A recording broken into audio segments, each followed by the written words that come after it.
Well, hello and good afternoon, everybody. I'm super excited to be here with you to share a little bit. I'll give you a little bit more of my background just so people know where I'm coming from. I have been an educator for all of my adult life and even back before that a little bit. If you want to go way back, I started teaching swimming lessons when I was about 15 years old as an after-school job, and that was when I first realized I really liked working with kids. So I went into college knowing I wanted to be an elementary school teacher. So graduated from Connecticut College way back in the early 90s and was an elementary school teacher for 15 years. I taught third, fourth, and fifth grades, both in East Lyme, Connecticut, and then in Portsmouth, New Hampshire. I was a responsive classroom presenter and consultant and developer for a while. And about 6 years ago, I went out on my own as an independent consultant. And so that's what I'm doing now, supporting teachers in schools all over the place on a variety of topics. Things like teaching social emotional learning through academics, thinking about differentiating learning as opposed to differentiating instruction, differentiating learning through choice. And lately I've been doing a lot of work on language. And that actually, the work I've been doing on language has really prompted me to do some deeper thinking about motivation, which is what we're going to talk about today. Because in that last book that I wrote that Fred was talking about, all about language, one of the chapters is about how to boost intrinsic motivation in students through our language. And as I've been working in schools and working with teachers, for whatever reason, that chapter is the one that people keep wanting to talk about. I remember just a few months ago, I was in one school and I was working in grade levels throughout the day, and each grade level got to choose one of the chapters of the book to dig into. And independently of each other, every single grade level chose that one same chapter to dig into. So that's what I'm working on now, is I'm working on a new book all about boosting motivation, and I'm really excited to share some of my initial thinking about that topic with you. So I'm going to go ahead and share my screen so that you can see a slideshow I've created. And what we're going to do is I'm going to share a little bit of the goals of this session and kind of the structure. So the goals of this is we're going to think about why traditional motivation systems in schools often don't work very well, even though we keep using them. We're going to think about how we can use intrinsic motivators instead of extrinsic motivators. And we're going to touch on a little bit of how do we teach self-motivation and self-management. And the basic structure for this is I'm going to share a little bit, and then Fred is going to put us in a small breakout group so you all can talk with each other a little bit and share about what I've just presented about. And then we'll all come back together and I'll present a little more, and then you'll go into breakout groups. So we'll kind of go back and forth between short presentations and small group discussions. And if you have questions along the way, put those in the chat box, and Fred has said he'll try and keep track of the questions as we go. And if we have time, we may pause in the middle to take some questions, especially if common questions are coming up over and over again. All right, so let's go ahead and dig in. We're going to start off by thinking about why traditional motivational systems tend not to work very well in schools. But first, I want to make sure we define what those traditional motivational systems are, because that could mean a lot of things to a lot of people. So when I talk about traditional motivational systems, I'm talking about the systems of extrinsic motivation, that carrot and stick approach that we so often use in schools.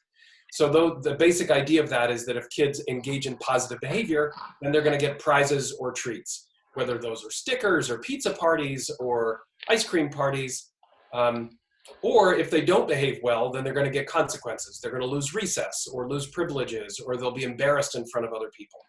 And we use those same kinds of systems not just to motivate behavior, but to motivate academic work. So kids will earn good grades if they do good work, or they'll get extra privileges in school if they do all of their work, or they get awards at certain times of the year if they're doing good work. And the same thing, that's the carrot part. The stick part of that is if they don't do good work, then they get bad grades, they lose privileges, they often have public shaming. And these systems often involve what are called token economies, meaning that we use things like marbles in a jar, or clip charts, or stickers charts, or earning dollars to the school store in order to facilitate them or manage them. So those are often the management systems that we use. And to be really clear, I think we've probably all used these. I know I did my first year teaching fourth grade. I used the same system that I had seen when I was student teaching. I put a country crock butter dish, little plastic dish, in the middle of each of the 4 kids, each of the pods of 4 in my classroom. And I walked around with a pocket full of purple cardboard discs. We called them chips. And the system was that when a group was on task, when people asked interesting questions, when they were behaving well, I would come over and toss a couple of chips into the dish. And if somebody didn't bring in their homework, or if somebody was being rude, or a group wasn't working well together, I'd come over and take a couple of those chips out. And then the idea was that once groups got up to 75 chips in their dish, I would take them out for pizza, because we had a pizza place right at the end of the driveway of the school I taught in Connecticut. So I've used these systems too, and I've since moved away from them, but that's the kind of system that we're talking about. Okay, so I'm going to share a little bit about what the shortcomings of these systems are and why they do so much damage and why we have a hard time moving away from them, and then you'll all get a chance to talk with each other a little bit. So here are some of the problems with these systems. Probably the biggest problem is that they undermine or they diminish intrinsic motivation. So when we use these systems, when we say the reason to do the work is to get the A, or the reason to be good is to get the pizza party, that actually tends to decrease people's willingness to do these things on their own. And this is something that's been shown over and over and over again in studies in psychology and education and sociology and economics, with children as well as with adults. So this is something that's really important to know, is the more we use these systems, the less likely the kids are going to be to want to do good work for the good work's sake, or to engage in positive behavior because it's the right thing to do. Another problem is they diminish learning and performance, especially as tasks require higher level cognitive skill and creativity and collaboration. These systems are really good at narrowing your focus, which is often really bad for creative thinking. So in the long run, these things damage learning and performance. Another problem is that they crowd out the other strategies that we might use to set kids up for success. So I certainly saw this with that system I used with the butter dish, is that I wasn't actually teaching kids skills of how to control themselves or ask polite questions or engage in positive work. I was simply just managing them by taking chips away or by putting chips in. That system made it so that I wasn't teaching the skills. I was relying on the management system to manage. And so I wasn't using strategies that could have done more long-term good. All right, another problem with them is that they tend to lower moral reasoning and academic engagement. So these systems tend to get kids thinking about the treats or prizes or the punishments. So if we say to a kid, the reason you should walk quietly in the hall is because you might get a sticker on our sticker chart, then kids, as they're walking in the hall, are thinking about, how do I get stickers, or how do I not lose stickers? Or they're thinking, I don't care about stickers, so why would I walk quietly in the hall? So we're actually lowering their moral reasoning. Whereas instead, if we said, the reason to walk quietly in the hall is because we're trying to take care of learners in other classrooms. Now we're elevating moral thinking by giving kids examples of how we think about other people. And then finally, these systems, and I know I'm going through this very quickly, but I want to give you time to talk. Another problem with these systems is that they signal to the people who are participating in them that they're not trusted. So when we say to a group of kids, okay, everybody, here's the system. When you are all good, then you're going to get this pizza party. In a sense, we're saying, I don't think you want to be good already. I actually have a low opinion of your motivation, and so I'm going to have to bribe you. And people pick up on that and say, wow, my teacher doesn't trust me. Huh. And when kids feel like they're not trusted, that really damages relationships that they have with teachers. So there are all kinds of real problems with these systems. And I know I've gone through a bunch very quickly, but I want to make sure we have time to get to some other ideas. All right, so now a question is, if these systems are so bad, why do we keep using them? So why are these systems so sticky in schools? And I've done so much thinking about this, and I've highlighted a few of the reasons here. There are others out there, but these are a few that I think, because it's not like I'm sharing anything that's earth-shakingly new. My guess is you've heard this before. Alfie Kohn has been talking about this since the early 90s. And many, many other authors have talked about these same ideas. So why is it that we're not changing? Okay, one is, I think they yield immediate gratification for teachers. So when I first explained that system of chips for pizza to my fourth graders, they got super excited, their eyes lit up, they looked like they were really motivated. And as I walked around the room about to hand out chips, you could see their motivation go up. So I got this immediate feedback that the systems were working. What I failed to see was, as it fell apart over time, I just thought it meant I had to up the ante. You know, I had to give more prizes and treats, or I had to be better about giving out the chips. I didn't realize that it was the system itself that was undermining itself. So we get this initial burst of success, and that feels good. Many of us are taught to use these systems. This is something you might talk about in a minute with your chat. We're often encouraged to use these, either because there's a school-wide management system that encourages the use of these things. Sometimes they're mandated at the state level.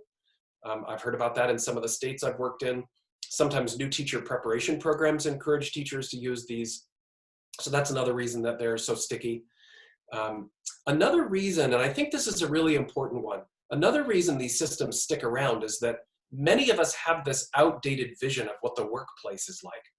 I'll often hear teachers say, well, you know, these kids need to learn how to just do what they're told, because someday they're going to have a boss, and that boss is going to tell them what to do. And if they don't do what their boss tells them to do, then they're going to get fired, or they're going to have their pay docked.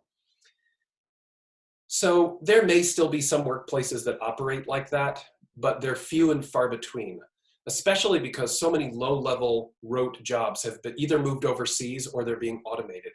The jobs that we're preparing kids for now in this new economy are much more focused on creativity and collaboration. And those are things that are actually damaged by extrinsic motivation systems. Dan Pink has done a lot of work on this. If you read the book Drive, you'll hear all about how he's pushing organizations to rethink how they use incentives in the workplace. Okay, and then one other reason that these systems tend to be so hard to get rid of is that they're really easy to understand. They're concrete, they're simple. We can say to kids, if you do this, then you get this. Or if you don't do this, this is gonna happen to you. Kids can understand them, we can understand them. They're black and white, they're concrete. And so they're easy to implement. So even though they don't work terribly well, especially in the long run, and you know they don't work well in the long run, because if you're in a district where a lot of these things are used, you're probably seeing lots of middle school and high school kids who are not terribly intrinsically motivated. They've either checked out and they're not caring at all, or they're just locked into the system and they're doing whatever they can to get the grade they want. But I think that because these systems are easy to implement, they're easy for us to implement in schools, and so that's one of the reasons we can't give them up. Okay, so in just a minute, you're gonna get a chance to talk with each other about some of what I've just shared. But first, I want to share a commercial that is both hysterical and horrifying at the same time. And this commercial helps highlight some of what I've just been sharing about. So I think it'll also be a fun thing for you to talk about in a minute when you're in a small group. So check out this commercial. To be clear, this is not a spoof of a commercial. This is actually the commercial this company put out. Just have one broccoli. No.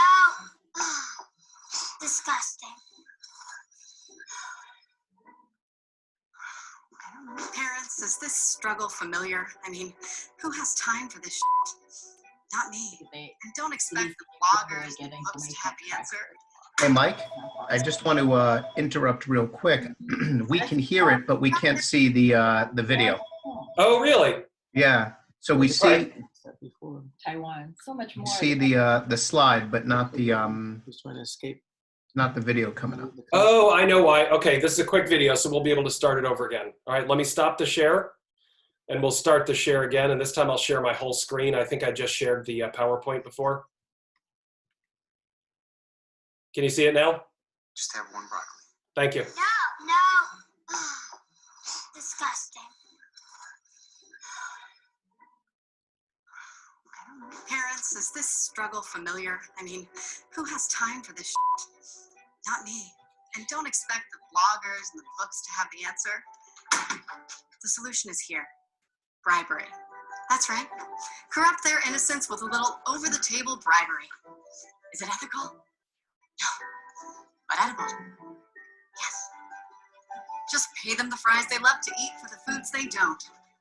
Do you not have a problem with this? We're just going to trust a random woman? I mean, she does make some really good points. I know what you're thinking. Maybe I'm not comfortable with bribery. I'm not comfortable with bribery. Well, we've renamed it Potato Pay. It's the same bribery we all know and love, only now easier to admit to. Potato pay. Visit trypotatopay.com for tools and tips on how to start bribing your child today. Whew.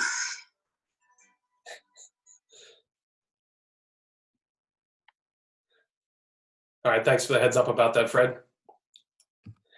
Okay, so all right, hang on a second. Let me stop that video. I'm the owner of the Top Cart here in Philadelphia, Pennsylvania.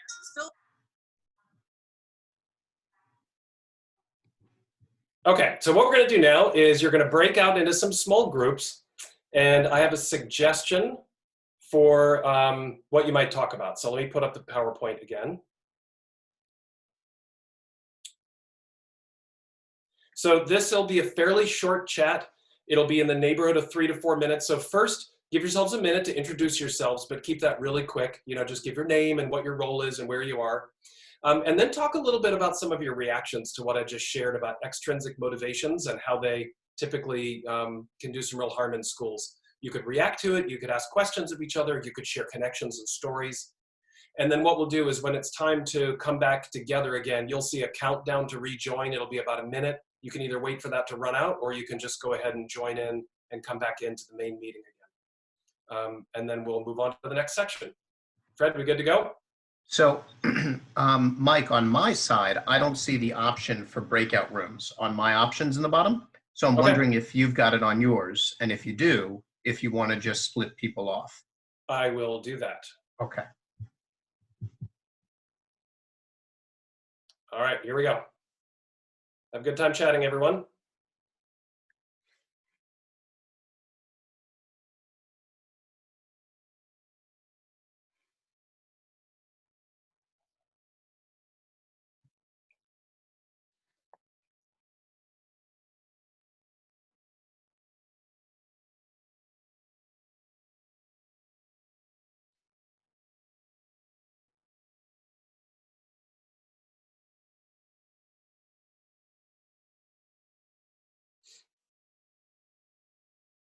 This constantly, the child will want to do it independently.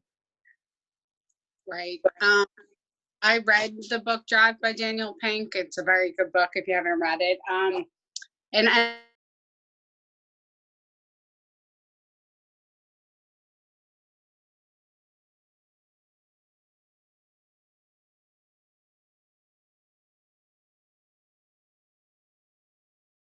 motivation wasn't there, and that desire wasn't there.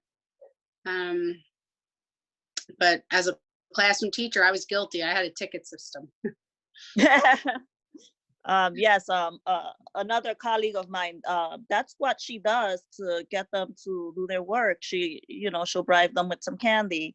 And she goes, the ones that don't want to work, you know, because we try talking to them, oh, do your work or whatever.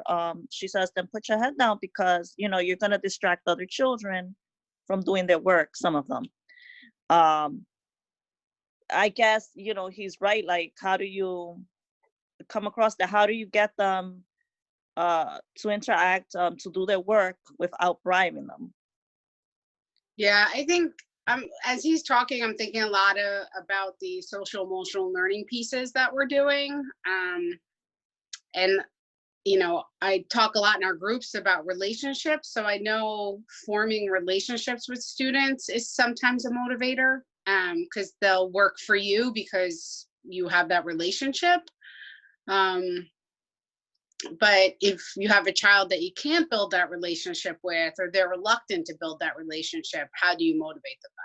You know, I know from that relationship side, but not if there's no relationship. Yes. So I'm curious to see where he's going next.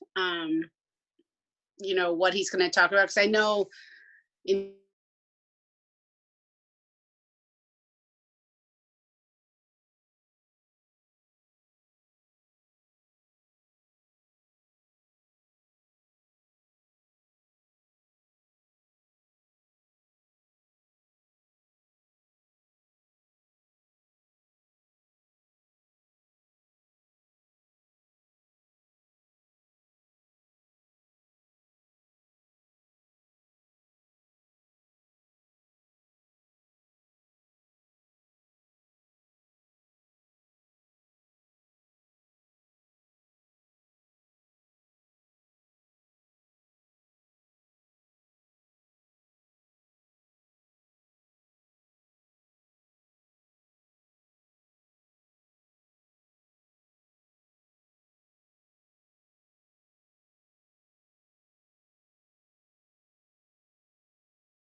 Mike, quick question. Yeah. I had a couple messages that came direct to me asking if you'd be open to sharing elements of the presentation, and what your thinking generally is around that. So You mean the slides? yes. Yep. Okay. All right. I'll address that. Perfect. I'm pulling us back in here.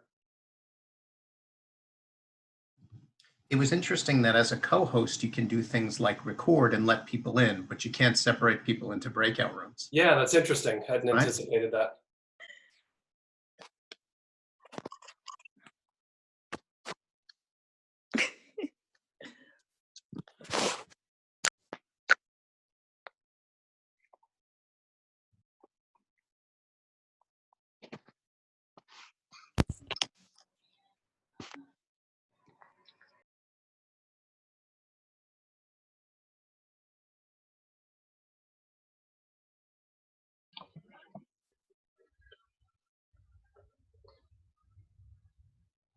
All right, good to see people coming back in. I think we still have a few more who are on the way.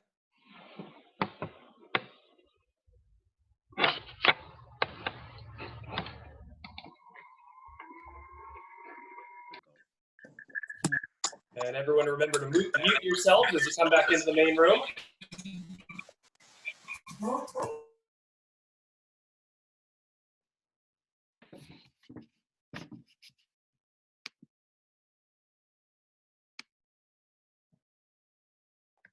All right, so as people are coming back in, during the transition, Fred let me know that a few people have asked him about me sharing the presentation.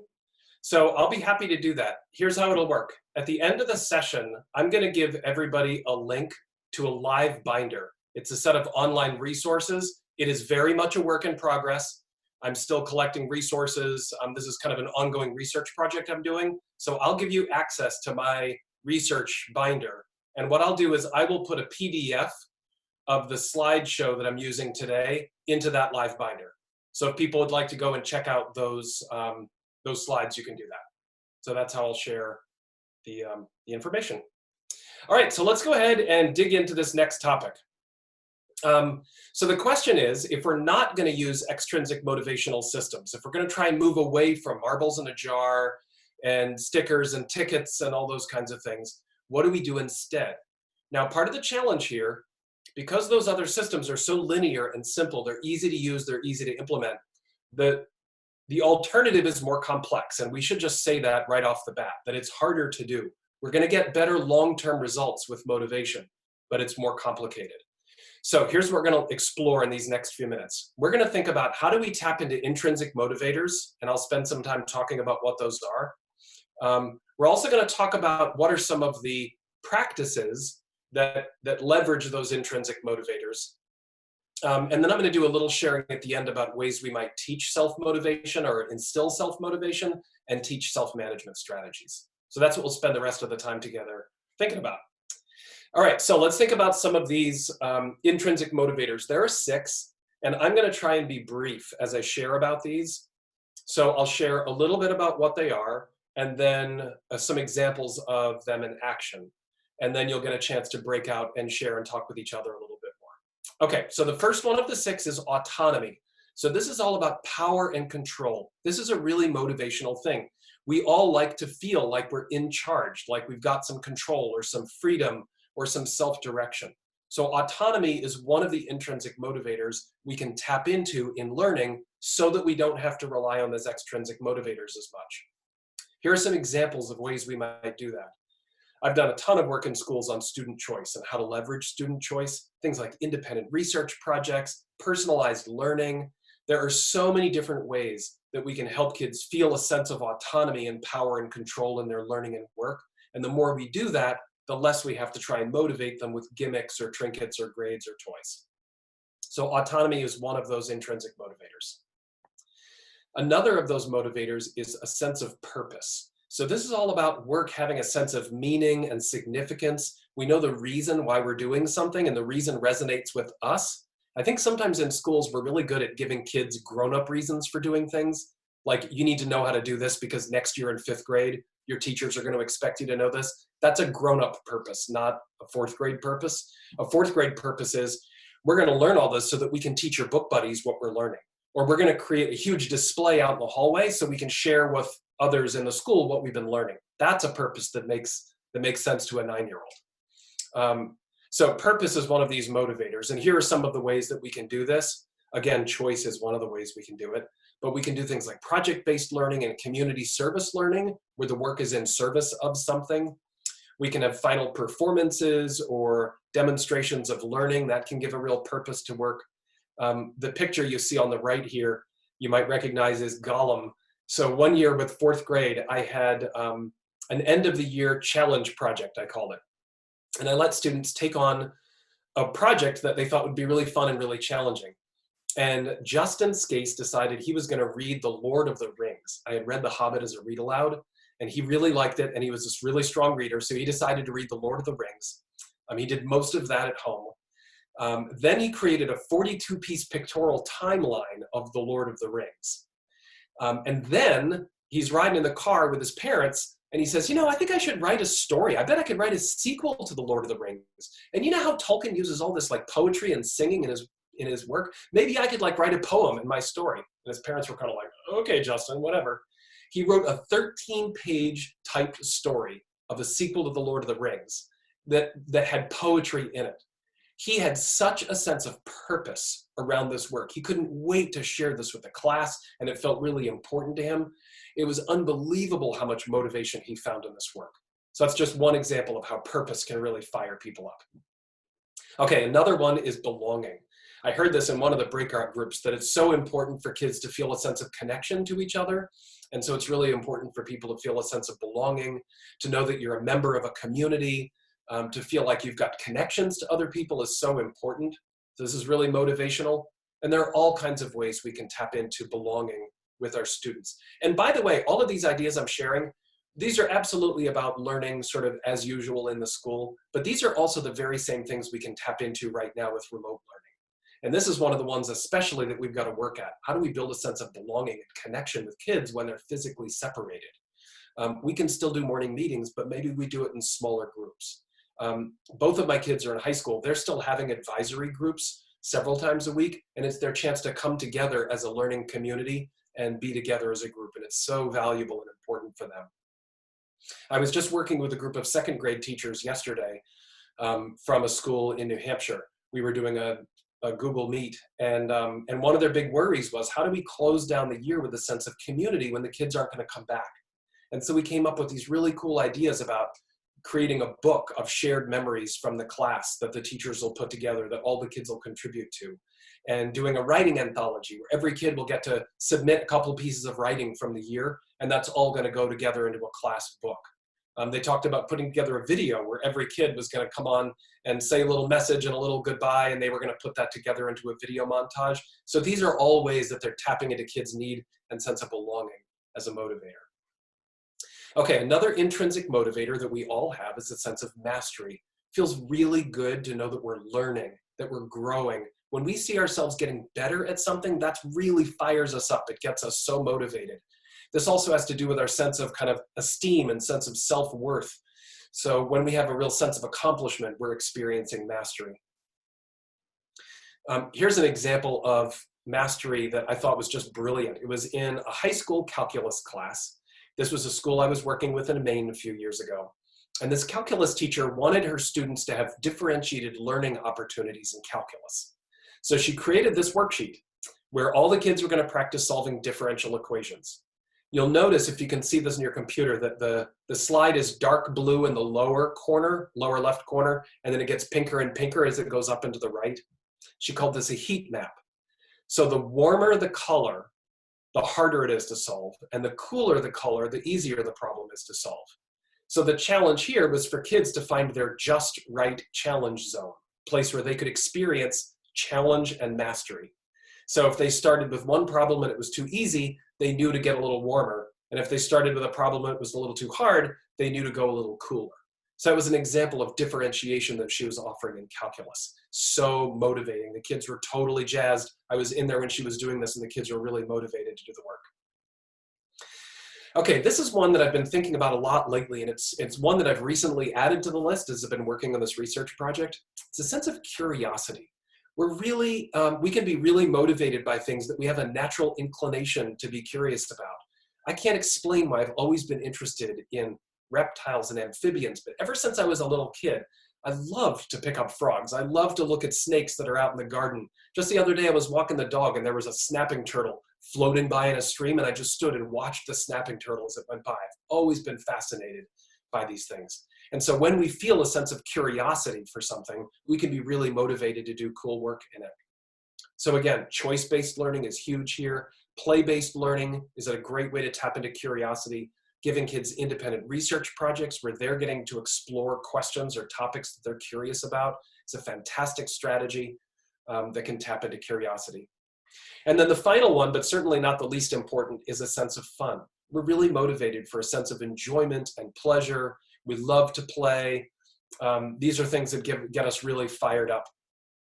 And there are all kinds of strategies that we use to tap into a sense of fun. Again, choice is one of them.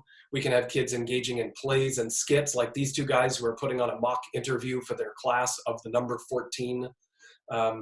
We can play games with students. Kids can create games.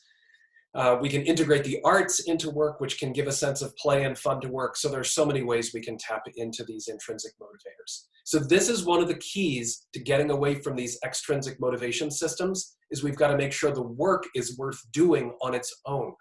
The reason we use those other systems is because we think kids aren't going to want to do the work. Well, if they're not going to want to do the work, let's make the work itself worth doing. And it's by getting these intrinsic motivators into the work that the work itself feels important enough that the kids are going to want to do it without gimmicks or tricks. Okay, that's a lot to think about. So we're going to do another breakout group. And in these sessions, talk a little bit about how you use some of these intrinsic motivators. I'm guessing that a lot of you already use these strategies that I was sharing. You could talk to each other about ideas you have for how you might incorporate some in that you haven't been doing already. And we're already coming up on 1:40, so this will be a fairly short chat again, maybe about 3 or 4 minutes, and then we'll come back in and close things down. All right, so I'm gonna go ahead and break up the groups, and then we'll come back in about 3 or 4 minutes.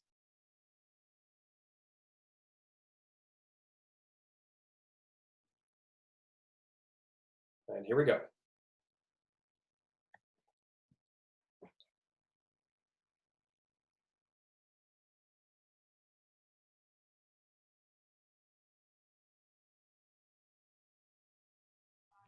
Hey, Pam, how are you?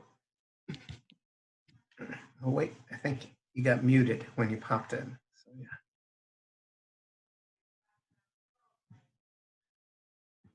yeah. There you go. Got it. Hang How's it on. going? Good. How are you? Well, thanks. I want to be outside in the sunshine. I know. I'm looking outside and I see my kids running around and I'm saying, oh, I want to go out there. It's so beautiful. It's so beautiful outside. I may take my next Zoom call outside. I know, but how can you see the computer if you're outside? I know. I'd have to turn my I the thought about brightness that. on the screen up really, really high. Hey, Danielle, how are you? Good, how are you? Well, thanks. So Good. one thing that I'll share is, and I was reading a great book. His name is Brian Goodwin, and it's I want to say the title of the book is Out of Curiosity. I think that's the title. But if you searched Brian Goodwin in Curiosity, you'll find it. It was a great look at why curiosity is so important, and also what we as, teachers, aides, assistants, leaders, what we can be doing to help cultivate curiosity in our kids. And one of the biggest things, which I thought a little bit about in my role and then also as a parent, was just making sure that we're really listening, right? And so, because when people feel they're listened to, it actually builds up not only their own curiosity in what they're talking about, but also your curiosity in what they're talking about, right? And one of the challenges that I sometimes face as a parent is one of my kids will be talking to me and I'll either be looking at like my computer screen or I'll have my phone you know, and it's my attention is split, right? And so it's just hearing Mike talk a little bit about this was a good reminder of how important that sense of curiosity is in building kids' internal motivation. So that's a little bit of what I've been thinking about. No, he was very good, I thought. For our kids, I work with special ed. So I work at BOCES Special Ed, 8th grade. So it's hard to motivate them. Yeah. We try all kinds of different things to motivate them. And it has to be instant gratification. That's what they want.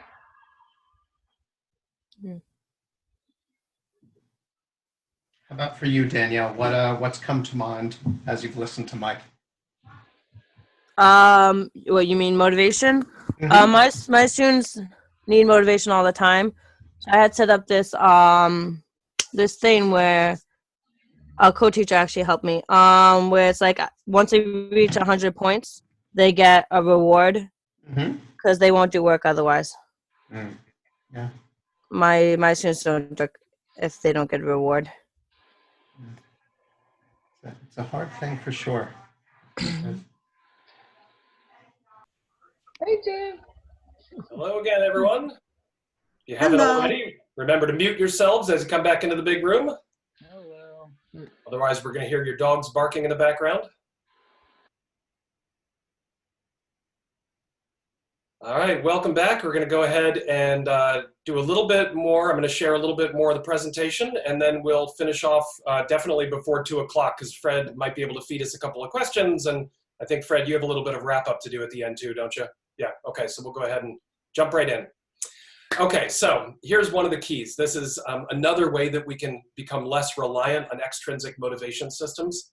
Is I don't think that motivation in and of itself does you a whole lot of good without skills of self-management. So one of the things that we also need to focus on is how do we teach self-management? And I think we need to go beyond just telling kids to try hard or do your best. I'm not sure those are concrete enough for kids.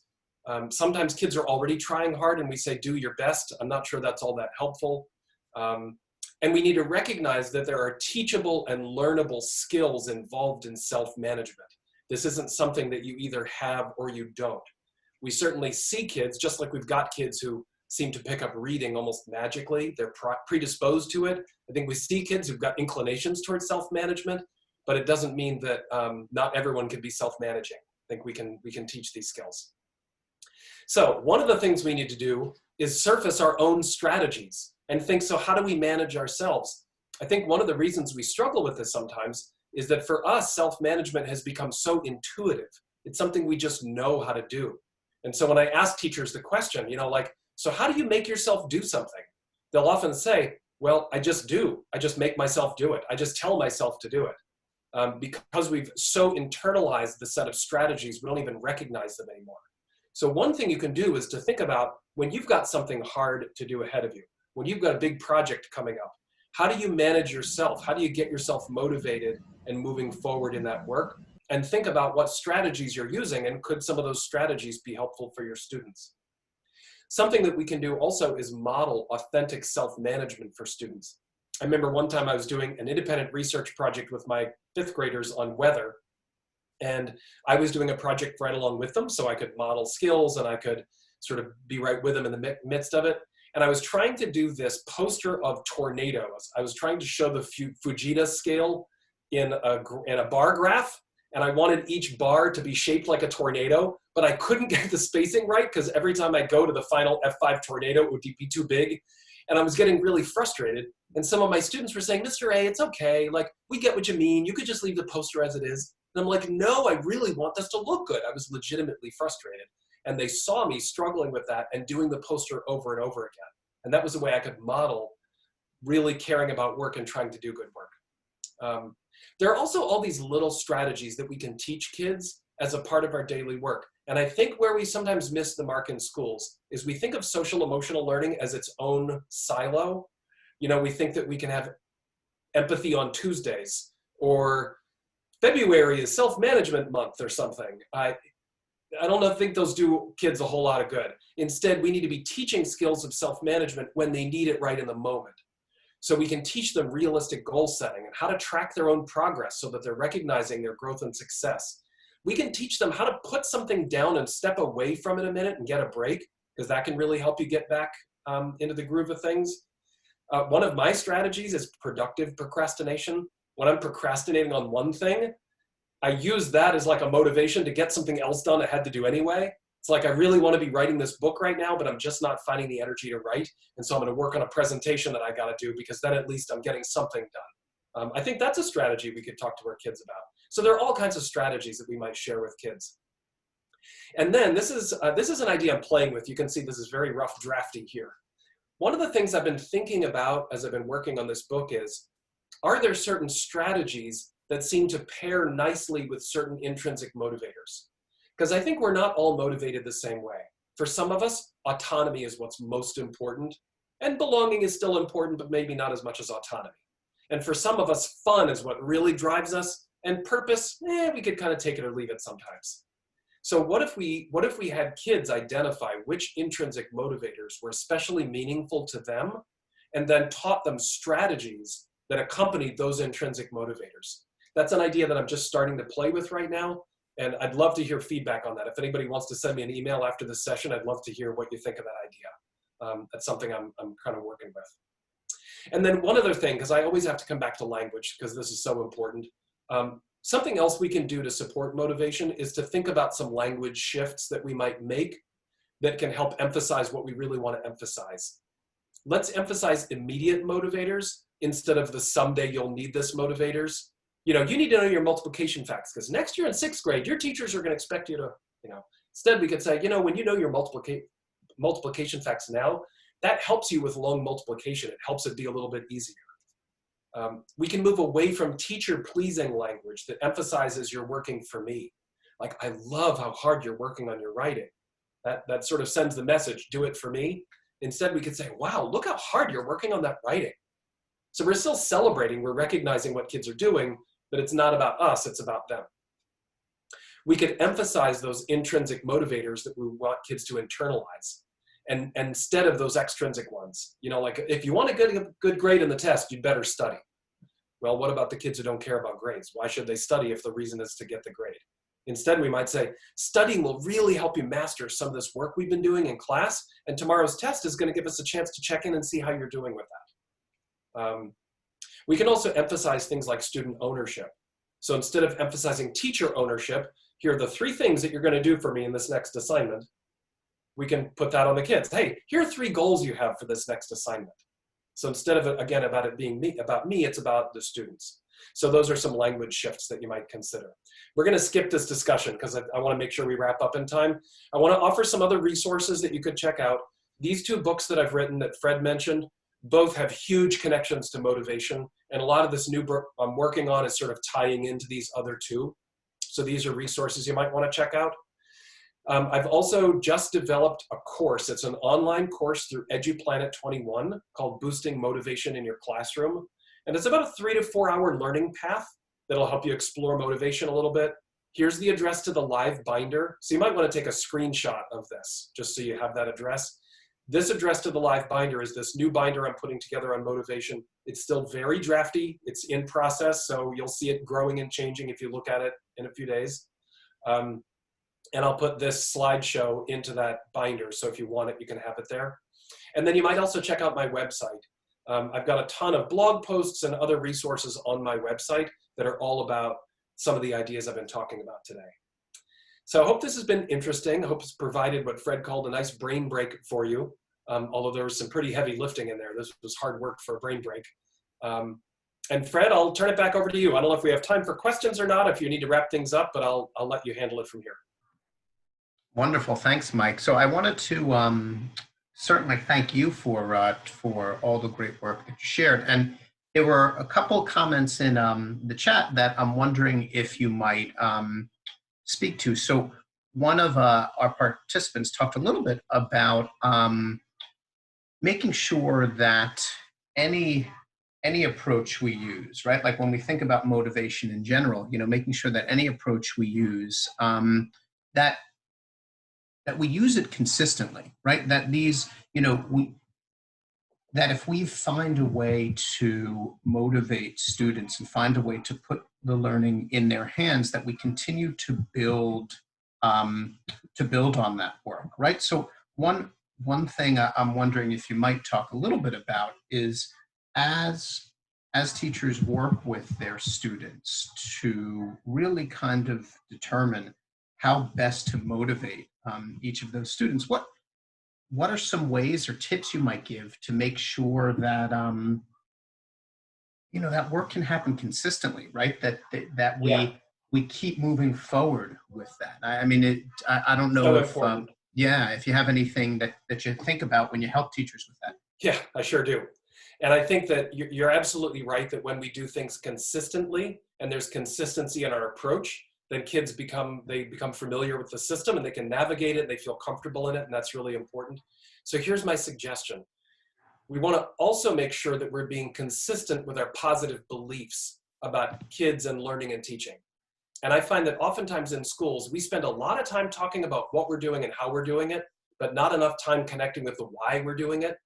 And when I work in schools, especially if I'm going to do a long bit of work in schools, like if I know I'm going to be in a school for 2 or 3 years, we'll do some work with surfacing what are our positive beliefs about teaching and learning that we want all of our work to connect with. And very often, one of those positive beliefs is we believe that all kids want to learn and all kids want to be positive members of a school community. Those beliefs come up in almost every single school I work in. So that's where we want to start with our consistency, is we want to make sure that what we do is consistent with our positive beliefs. And then we can look at everything we do through that lens. So in one school I was working, and that was one of their beliefs they surfaced. They said they already believed that kids wanted to do good and wanted to be good. That was what helped them move away from the clip chart systems that they were using, because they realized, oh wait, we say we believe that kids want to be good, but we're using clip charts because we're kind of saying that they don't want to be good and we're trying to make them want to be good. And so that was what helped them move away from that system, was having a consistency of connection with their beliefs. So that's my big suggestion there. Thanks, Mike. So anybody else have a question? We've got about 4 or 5 minutes left, and so if somebody's got another quick question for Mike, we can certainly turn it over. Feel free to type it into the chat if you like. And while you're doing that, while you're thinking of a question, I'm going to share 2 items with you in the chat. One is going to be our professional learning on the go sessions through the rest of this week. These are sessions that we offer free to educators everywhere to take advantage of. Those are our remaining sessions that we have for this week. And then I'm going to share a link to a feedback survey. So Mike had mentioned that if people want to reach out, they can certainly contact him, right? And he's shared his website, which is on the screen now, as well as the link to the live binder. And what I can do is I can write that live binder in the chat as well for people just to copy. So I'm going to post the feedback survey here, and then I'm going to just put the live binder in there. Right? So that way, if you want to access any of Mike's resources, you can do that. And Mike is also easily accessible via Twitter as well as, it's Balanced Teacher, Mike, or is it The Balanced Teacher? It's @BalancedTeacher. Perfect. Yep. So he's very responsive there as well. So I have here, so one of our participants wrote, districts are using PBS school-wide, it's research-based, sometimes difficult to get buy-in. Might you consider teaching this as another tool or strategy to motivate students intrinsically, not necessarily one or the other, as both nicely complement each other if implemented as intended. So Mike, as you think about building up intrinsic motivation, do you see programs that are focused on positive behavior intervention or positive behavior support as also being kind of like a boost to getting students to a great place? So this is a really interesting question, because I work in a lot of schools that use PBS or PBIS. And what's really interesting is almost everything PBIS does actually is really supportive and wonderful. They focus on the teaching of positive skills and behaviors. They talk about school-wide systems for consistency, and those are all fantastic. One of their tenets is that you need to recognize positive behavior. What's really interesting is that does not say you have to reward positive behavior. Very often schools interpret recognize positive behavior as, oh, we know what to do. We'll pass out cougar bucks in the hallway to tell kids they're doing a good job, and then they can trade those in for pencils at the school store. But it's actually not necessarily the case. What's interesting is my understanding is the leadership at PBIS actually has some inconsistency in their own beliefs. There are some who are really strictly from the world of behaviorism, and they say, yes, you need to have token economy systems, and you start with those and then you try and move away from them. Of course, the problem is once you start them, they're really hard to get rid of. There are other people in the upper echelon of PBIS who don't necessarily feel that way, and they say that walking in the hallway and recognizing, hey, look at how well you're walking in the hallway. That's really taking care of other learners. That is enough to recognize positive behavior. So I think it's about the way the implementation happens with PBIS. If you're using a token economy system, if you're using tickets and trinkets to motivate, that's dangerous ground. And I would actually say, I think it's not our job to motivate kids. I believe kids are already motivated, so it's my job to create the conditions where their motivation can flourish. And if it's my job to motivate them, then maybe it's not their job to be motivated themselves. And I think that's where sometimes we get into this tricky place with motivation, is we think we're supposed to be doing the motivating. That's the wrong person with the energy. I want my kids to be self-motivated, so I need to sort of create the space where that can happen and create the conditions where it can happen, but not think that it's my job to motivate them. It's their job to be self-motivated and my job to help them get there, if that makes sense. It does. So, Mike, we have one more quick question or a quick comment from Paul. So, Paul, if you want to unmute your mic, and then two, after Paul gets the chance to speak, we recognize we're coming right up on 2 o'clock, and so we'll wish everybody a great rest of the afternoon, and thanks for being with us. But Mike, why don't you unmute and share your thoughts? Hi. Or Paul, rather. Yeah, thanks. How's it going? Mike, I really liked your presentation a lot. Thank you. Some notes on my end. I'm a school psychologist and CSE chairperson. I work at Lincoln Hall, which is a detention facility in Westchester County. We do PBIS at our school, but I 100% agree there's room for improvement with it, because there's a lot of pitfalls of PBIS, right? Using the reward, right? The tangible item to trade it in for a bag of chips or what have you. I think it is about the intrinsic motivational part of it. And I think that's one thing that we can learn from the coronavirus, going back into our virtual learning for our kids, and what we're doing now is how can we motivate kids intrinsically with 21st century skills like we were talking about before, and the big picture here, whether they want to go to college, a trade school, retail, what have you. So I really liked what you said. Thanks. Yeah, and I think that one of the things we can keep in mind is we both want to help kids think in the long term. Do you want to go to college? Do you want to go to trade school? But the motivating them in the moment is about tapping into their current motivations. Right. Because even both my kids who are in high school, working for something that's going to happen next year is still really far off. Exactly. It doesn't have meaning if it's not fun, if it's not interesting, if it doesn't tap into connection with other people. Oh man, it's going to be hard to do it, even if I know it's going to be good for me in the long run. It's Right. like investing for retirement or exercising or eating healthy foods. It's hard for us to do if it's not pleasurable in the moment.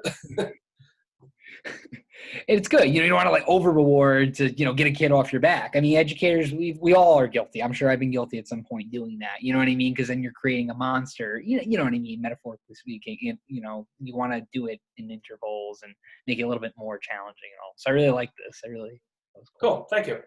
You're welcome. Thank you, Paul. Hey. And everyone, we want to thank you for being here. We hope you'll join us for our next session. And Mike, we want to thank you for giving your time and sharing your expertise. So thanks, You're welcome. everybody. Super fun to come on and share some of my thinking.